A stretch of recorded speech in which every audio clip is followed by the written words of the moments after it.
Friend मु Avinash Odisha job update को आपको स्वागत। आज नोटिफिकेशन रही जिला दक्षता विकास तथा नियोजन कार्यालय झारसुगुड़ा जिला तरफ बस कंडक्टर पर नियुक्ति आसी।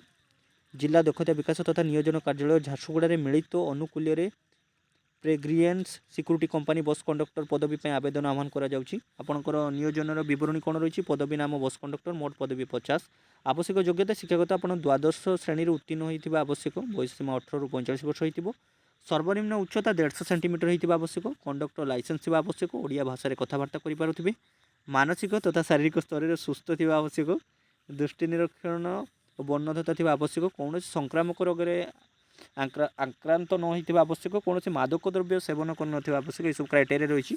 उपरोक्त समस्त योग्यताधिकारी प्रार्थी तृतीय लिंग ट्रांसजेंडर 12/2/2024 सुधा जिला दक्षता विकास तथा नियोजन अधिकारी झारसुगुड़ा दिवा 10 ରୁ 5 घटिकार आपंकर वाक इन इंटरव्यू रही।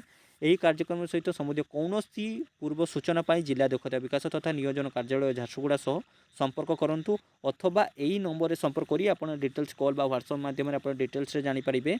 पंजीकरण निमंते यही क्यूआर कोड रही। आप क्यूआर कोड रे पंजीकरण करेंगे। आप इंटरव्यू मो डिस्क्रिप्शन में लिंक देदेवी। आप फॉर्म टी डाउनलोड करेंगे। आदि अधिक बरणी चाहते झारसुगुड़ा डिस्ट्रिक्ट साइट को जाइए आप देखिपारे। सेठी आप फॉर्म टी पाइपर। जो मैंने प्रथम थर पर मो चैनल को व्यू कर सब्सक्राइब करूँ लाइक करूँ शेयर करूँ पाखरी बेल आइकन को क्लिक करूँ जमती मोर प्रथम वीडियो आपंठ पहुँचो।